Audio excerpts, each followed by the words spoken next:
Today we're doing the ultimate brisket experiment. We're throwing everything I know and I've researched from other pit masters into this amazing prime brisket. So stick around and I'll share all the details. Well, today's experiment comes from two different pit masters, one that I follow and one that I'm friends with. Smoking Dad BBQ James, he's got a great channel. I'm friends with him and we connect on different barbecue things related to Kamado Joe. Also, we've got Jeremy from Mad Scientist Barbecue.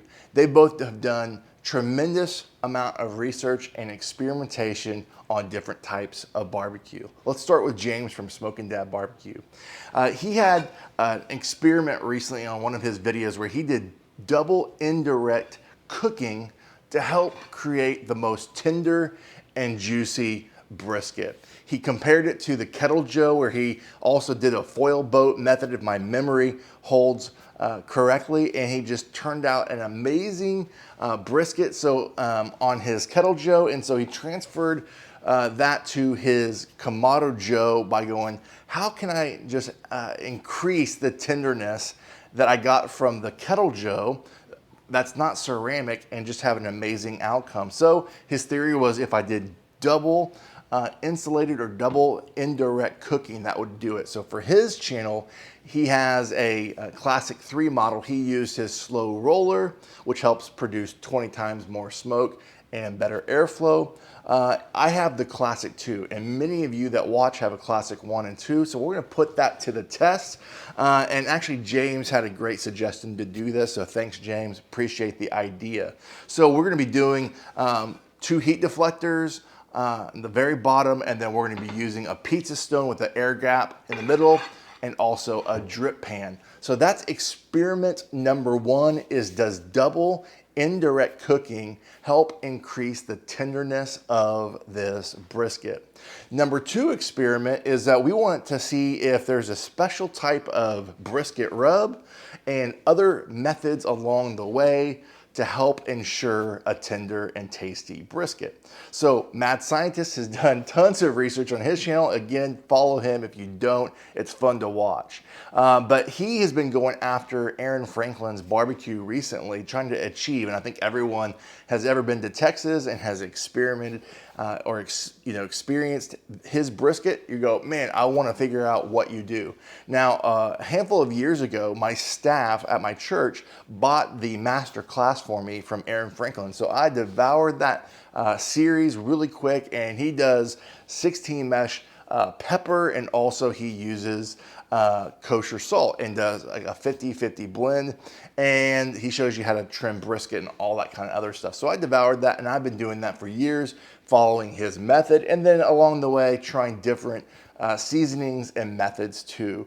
But Jeremy from Mad Scientist came across, I believe, if my memory holds correctly, a kind of a brisket forum where he identified a former pit master from Aaron Franklin that shared the recipe that he uses at his new barbecue joint because he started his own business. And so he alludes to that this is something, there was another part of the process other than just kosher salt and pepper that was used at Aaron Franklin, but he alludes that this might be something that he does at his current barbecue joint, and just swears by that the process is amazing. And after watching a few videos, it seems like it turned out great. So we are going to put that to the test by making a specific rub that I've already made last night.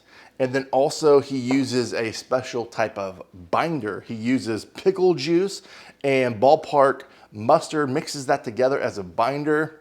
And then this specific rub concoction he pours all over the brisket, and then we put it on the grill and smoke it. So that is the test that we're doing.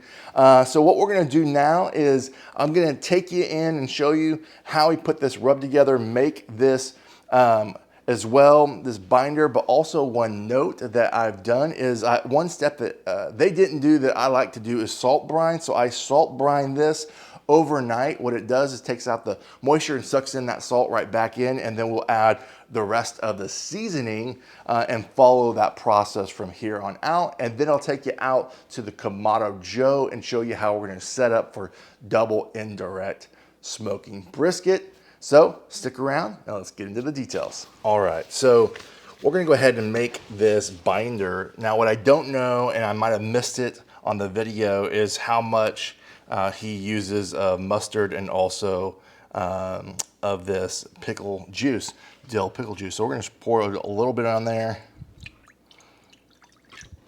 and then add some mustard.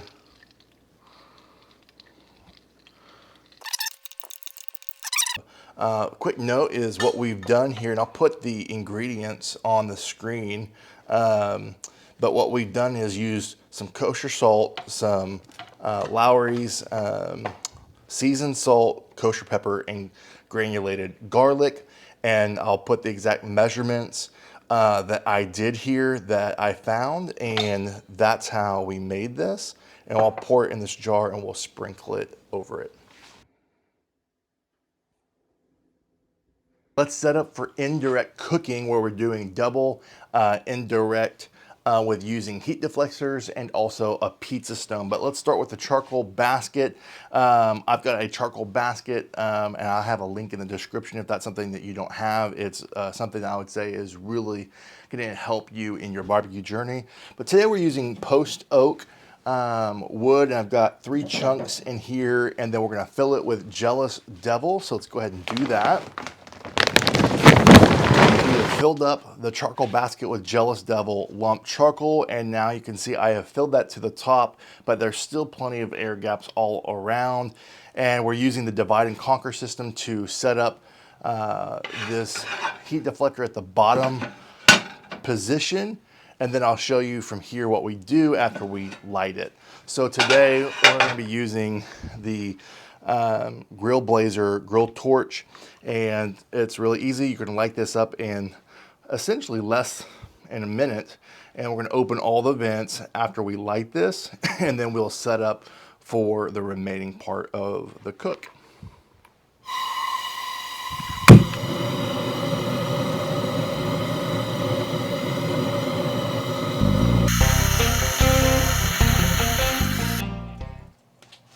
We're gonna go ahead and set up for indirect cooking now. We got that flame going, and we're gonna put these at the lowest position here, these heat deflectors. Then what we're gonna do is add the X ring right here below, right here, the pizza stone.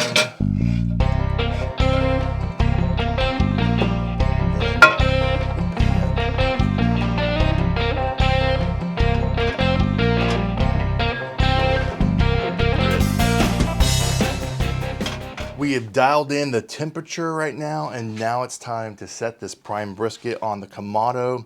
One other step that I decided to do last minute was inject this brisket with beef tallow. This is Wagyu beef tallow. And again, we're gonna another experiment that this other channel has done, and we're gonna put it to the test. And I mainly did it on the flat side. And so now we're gonna go ahead and put in the meat stick digital thermometers and get this thing going.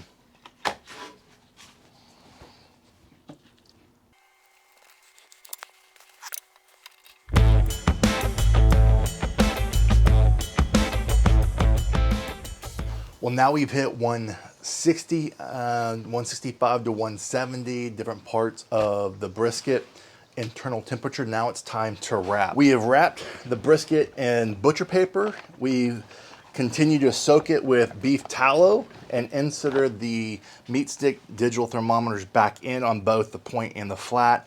Now we're going to go ahead and put this in the foil boat.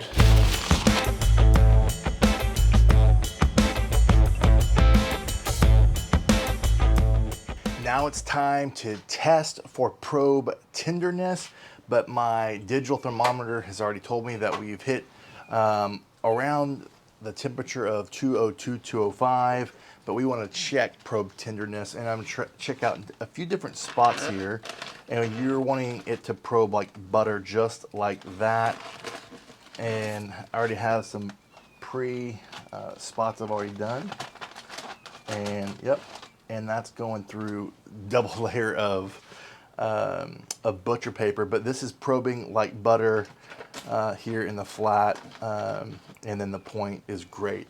So again, now it's time to remove this, and we're going to put it in a towel and then in a cooler, but I'm going to let it cool down to 180 degrees. That's something that a lot of pitmasters suggest you do before you let it rest, and that's something that the barbecue meat scientists suggest as well. And so I've been doing that lately, and I think I can tell a difference. So that's one thing we're gonna do: take it off, let it come down in temperature, let it then stay steady for 3 hours, and then we will undo it, and then we will slice and show you the tenderness, give you our final review of testing the double indirect smoking brisket, and also all the techniques we learned from the Mad Scientist barbecue channel. So let's wrap it. I've definitely lost some of the bark because of all the moisture, but that's okay. But like, just feeling this, like, come on now, this thing is, and it shrunk, and this was already a small brisket, but this was what was in the budget, and that's what we're going for. So let's go ahead and cut into this. Oh, it's slicing like butter.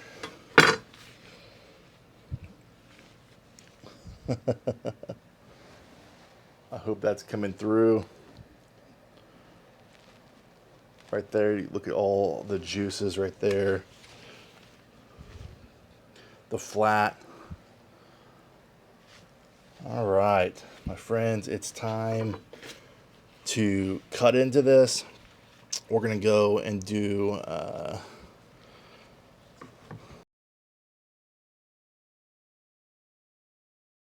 gosh, look at that. Definitely passes the bend test. The pull apart. We are set. I'm ready to take a bite of this. I can't help myself. Holy crap. That is just stellar. Okay, friends, you saw me cut into this. I've already done a little taste of, and we've already done a little bend test. This thing is very tender. It's dripping. Literally, look how thick that is, and it literally is passing the bend test, the pull apart. Let's take a bite of the flat. This is the flat portion. That you could definitely, I mean, this is probably by far what this whole process accomplished just in tasting the flat. This might be the most tender brisket I've ever cooked. So I'm gonna, with the edge of just putting everything that we know how to do with injection, the tallow and the wrap, the double indirect, I will tell you, the most tender brisket I've ever cooked. Wow. And I will tell you the flavor, wow, the flavor's there. This is part of the point here. This is pulling apart right here. Friends, this was stellar. Flavor explosion on both the point and the flat. I am so happy with the results. The waiting was worth it. Here's a few things that I acknowledge in this process: that we lost the bark formation of what I typically would want to see. I could have let it go, but it cooked so fast at 300 degrees, and this is a smaller brisket, Packer brisket. This was 9 pounds, 5 hours on the smoker, 3 hours in the rest. Total of 8 hours. It cooked fast, and it shrunk. And so all that to say is we lost the bark formation the way I typically would want it, but man, we gain the tenderness and the flavor, which at the end of the day, that is what it is about. I don't care about the looks of the bark. If I have incredible tenderness and flavor, then we achieved good barbecue. And I will tell you, by far, this is the best brisket I've smoked up to date. And I'm gonna say, without any exaggeration, all the extra method, all the extra steps was worth it to accomplish this tender and juicy brisket. Man, I cannot wait. I'm gonna take this inside so my family and some of our neighbors can enjoy this as well on this Labor Day. So friends, if you like videos like this, I hope this was helpful for you to learn about how to put all your effort into making a tender and tasty brisket. And I will tell you, both processes really proved itself, because one thing to notice on the double indirect cooking is I believe it helped create a little bit more smoke, just like the slow roller would, but also it helped achieve more tenderness, I believe, and just a hotter and faster cook. So overall good. And if you thought this was a good video and it was helpful to you, let YouTube know. You know what to do. Put in the comments, because I would love to hear from you what you thought of this cook. And again, from my backyard to yours, less hate, more love, good barbecue. Till next time.